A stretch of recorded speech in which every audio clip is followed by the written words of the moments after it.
You think modern life is freedom. Buy what you want, do what you like, spend what you earn, repeat. And then you check your bank balance on the last week of the month, and you realize you didn't live. You got used. People love to call it discipline when they fail. They say you're bad with money, you lack willpower, you should budget better. But there is a quieter, uglier truth that most adults refuse to see because it feels like admitting someone else is steering their life.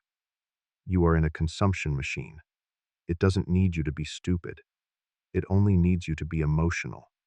It only needs you to mistake wanting for needing. This video is going to hurt because it will force a question you've been avoiding. Why does the system always seem to win, even when you work hard, even when you try? The hidden self isn't just the part of you that wants more. It's the part of you that keeps consenting to the conditions that drain you. And the weapon that can reverse the outcome is not a magic hack, not a side hustle fantasy, not a motivational quote you screenshot. It's something painfully unsexy. It's saving, not in theory, in practice, in psychology, in identity. Let me start with the first illusion. The story that you're free because you can buy things. Modern advertising sells you a version of independence where every purchase is proof that you're in control. But look at the pattern in your own life. You get paid. You feel relief like oxygen returning to your lungs. Then the first week passes, and suddenly there's a new expense. Just this once. It's on sale. I deserve it. The money starts shrinking in small bites, like a slow leak you don't notice until the floor is wet. By mid-month, you're already negotiating with yourself. You reduce spending without even realizing you're doing it. You start skipping the thing you wanted. Then the last week arrives and you feel that special kind of humiliation, not poverty as a statistic, poverty as a feeling in your body. Tight chest, irritable mood, quick online searching for loans or credit or ways to survive this month. You don't feel like you made bad decisions, you feel like you were pushed. That's because the machine is designed to take your wage and convert it into a one-way ticket to survive until next payday. Your salary isn't treated like income, it's treated like fuel. You work, you get paid, and the system immediately offers you options that accelerate the drain. Rent, utilities, transport, phone plans, subscriptions, school fees, family support. You didn't ask for, but you feel guilty not to do. And then the loans, the normal loans. The ones that don't look like chains because nobody shows you the monthly payment as a kind of bondage. You just get used to the idea that your future belongs to someone else. And the machine is not only financial, it's emotional. Advertising doesn't sell a product, it sells a feeling, and it does it with perfect timing. They trigger the moment you're vulnerable. When you're tired, they promise relief. When you're insecure, they promise confidence. When you feel behind, they promise belonging. The copy is always soft. The visuals are always warm. The message is always the same. Happiness is ownership, and owning is easy if you pay now and think later. Thinking later is where the trap closes. So many people blame themselves because they don't want to admit the world is manipulating them. But manipulation doesn't require force. It requires your participation. It requires your hidden self to want to feel okay even if it costs you. It requires you to confuse temporary comfort with long-term security. Now let's escalate to the second illusion. The idea that you're choosing your lifestyle freely. You're not. Not really. You're choosing within constraints that are socially engineered. Think about modern cities. People move to big cities chasing opportunity like it's sunlight. London, New York, Shanghai, Beijing. They call them centers of freedom. But many adults experience them as grinders. Rent rises faster than wages. Everyday costs are calculated so precisely that even when you improve your income, your standard of living rises with it. You feel like you're moving forward, but your money gets absorbed by the same vortex. The result is a strange mental condition. You feel busy, stressed, and slightly late to life, even when you work hard. You never feel ahead. You feel caught up, and caught up becomes the new normal. Meanwhile, you carry invisible debt. Even if you don't have loans, you have recurring obligations. Even if you don't have credit cards maxed out, you have habits. The system doesn't only tax your money, it taxes your attention and your nervous system until you stop questioning it. And here is the cruelest part. The middle class suffers the most. because it has the illusion of stability. Middle-class people are told they are safe. They're told, work hard and you'll be okay. So they buy a house and they sign long-term debt like it's adulthood. They buy a car and the car becomes a monthly tax on freedom. They send their kids to school and the school becomes a pipeline of recurring fees that grow quietly year after year. From far away, it looks like success. Up close, it looks like a person nailed to a schedule with payments that don't care about your mood, your health, or your job security. In other words, your life becomes a contract you didn't fully read, and your refusal to admit it is how you stay trapped. Then the third illusion comes from your own mind, the false promise that consuming gives you lasting happiness. You know this already, but the machine keeps rewriting your experience. You buy something, and for a short time you feel lighter. Your brain treats the purchase as proof that you matter. It gives you a hit of status. You post it, you show it. You feel temporary relief from comparison.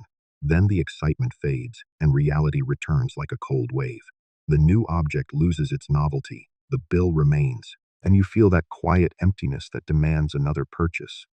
That's how the cycle survives. Each purchase is not meant to satisfy you forever. It's meant to keep you in motion. It's designed for repeat behavior. The system wants you to be a treadmill runner. Never stop, never breathe too deep, never build anything that threatens its control. And the psychological engine behind this cycle is social comparison. Your mind is not a neutral observer. It's a follower. You see your old friend with a new phone and suddenly your brain invents a problem. I must be behind. You see a coworker's trip photos, and your nervous system translates it into threat. You see an influencer talk about a tasteful life, and your identity feels judged. The message isn't even direct, it's implied. If you don't buy, you're not refined. If you don't travel, you're not interesting. If you don't upgrade, you're falling behind. This is the real fuel of consumer culture. Fear of being left out, fear of being ordinary, fear of not measuring up. People call it FOMO, and they act like it's harmless entertainment. But in practice, it becomes a silent tax on your future. You work extra hours not because you need more, but because you want to stop feeling ashamed. Shame is powerful, and shame is expensive. You don't buy because you need. You buy because you're trying to soothe an internal wound. Sometimes the wound is childhood. Sometimes it's family scarcity. Sometimes it's a past experience of being judged. Sometimes it's just the constant anxiety that everyone is ahead and you're invisible. The machine catches that anxiety and offers a purchase as the antidote. So the next time you feel the urge to buy something, ask yourself a brutal question. What emotion am I trying to escape right now? Is it boredom? Is it loneliness? Is it envy? Is it fear? And be honest. If you can't name the emotion, you're easier to manipulate. The hidden self loves vagueness because vagueness makes you feel innocent. Now let's talk about a slogan that sounds kind but functions like a trap. Live for today. Enjoy life. Live now. Don't postpone joy. It's a beautiful line because it appeals to your short-term brain, the part that wants warmth, pleasure, and relief immediately. But in a society built on debt and consumption, live for today can mean something darker. It can mean you enjoy now by borrowing from tomorrow.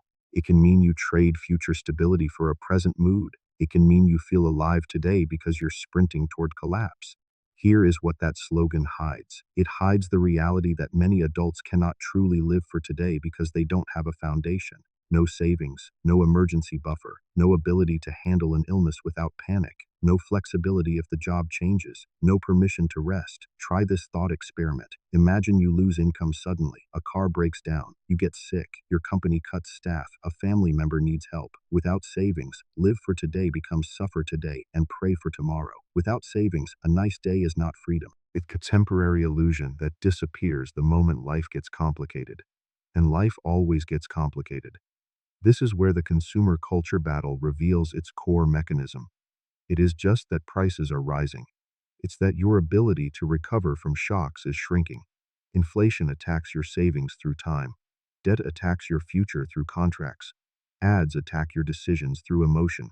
Social pressure attacks your identity through comparison. The whole system works together so that you keep consuming until you have nothing left to resist. Resisting requires a resource the system can't easily absorb, a personal buffer. This leads to the real subject of the video, and I'm going to say it plainly. Saving is not a hobby.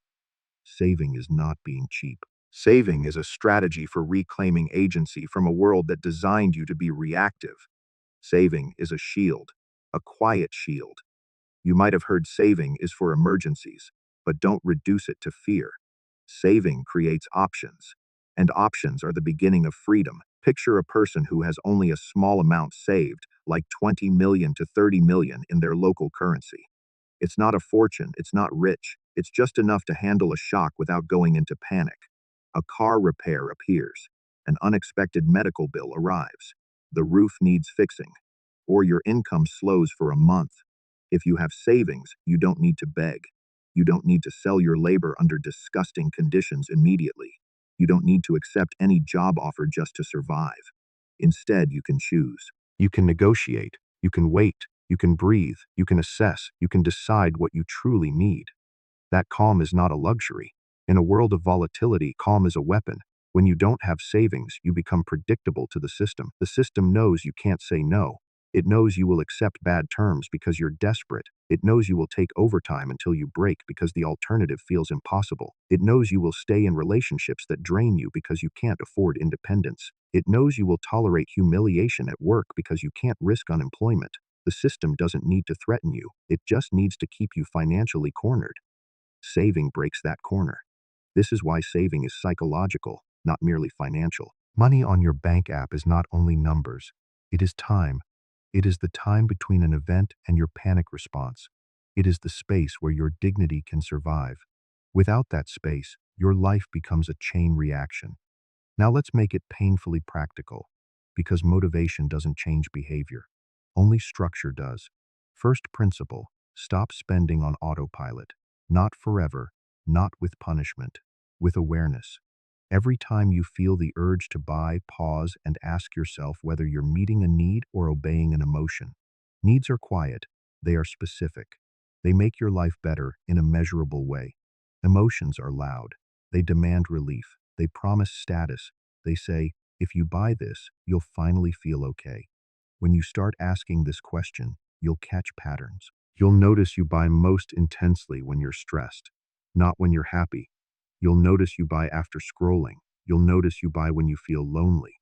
You'll notice you buy when your self-worth feels threatened. That means the purchase is not about the object. It's about soothing your hidden self. Once you see that, you can disrupt it. Second principle, save immediately before you spend. Treat saving like a bill you must pay to protect your future. When you get paid, you allocate a portion for savings first. Then you live on what remains. This sounds simple because it is simple, but most people fail because they rely on willpower at the wrong time.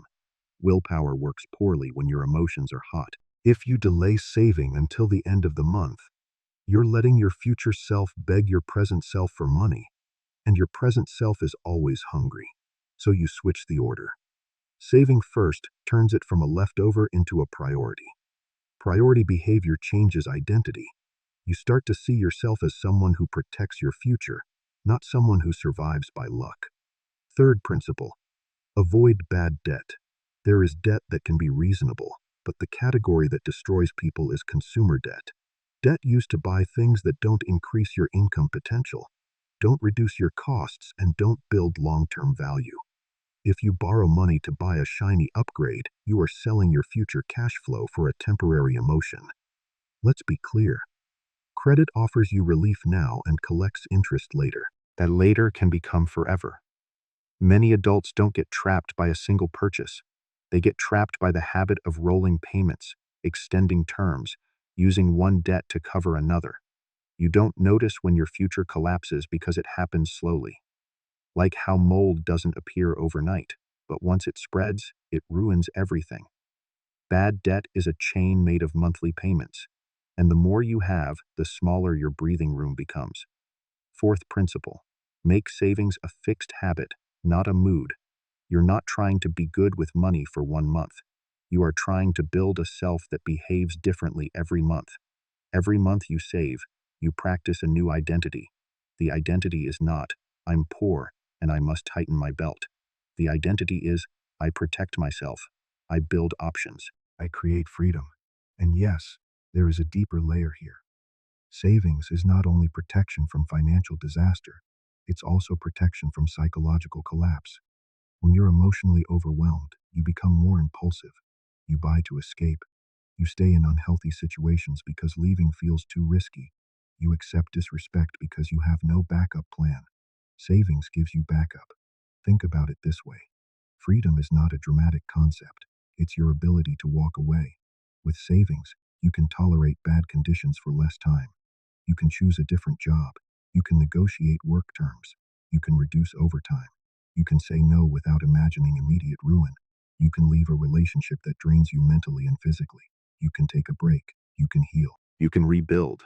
Without savings, you might still have words like freedom, but they exist only in your mind. Your actual life is decided by whoever controls your rent payment. Now let's connect the dots to the hidden self theme. Many people don't save because saving requires you to confront a truth you avoid. You are afraid you won't survive if you stop feeding the machine. You fear that if you don't buy, you'll be judged. You fear that if you don't keep up, you'll be lonely. You fear that if you don't chase, life will pass you by. But the machine uses that fear against you. It keeps you buying so you can feel safe, and then it ensures you never build enough safety. That's how the illusion survives. It creates dependency, and dependency kills freedom. This is why saving feels emotionally difficult. Saving forces you to sit with discomfort, not only financial discomfort, identity discomfort. Because if you save, you must accept something you might not want to accept. You are not living the same life as the people you admire. You might not be able to copy them exactly. You might have to delay the upgrades. You might have to be boring for a while. You might have to resist being impressed by other people's highlight reels. And the moment you resist, you might feel like you're losing status. But that feeling is your mind trying to protect the old identity. The old identity says, to be worthy, you must consume. Saving says, to be worthy, you must protect yourself. That's why saving isn't an act of stinginess. It's an act of self-respect. It is you refusing to outsource your future to corporations and strangers. Now, the next step people misunderstand is what savings should become. Savings is not the final destination. If you only save forever and never invest, you might feel safe, but you could also end up stuck because inflation quietly drains the meaning of your money. Savings is the base. Investment is how you build additional momentum. But here's the key.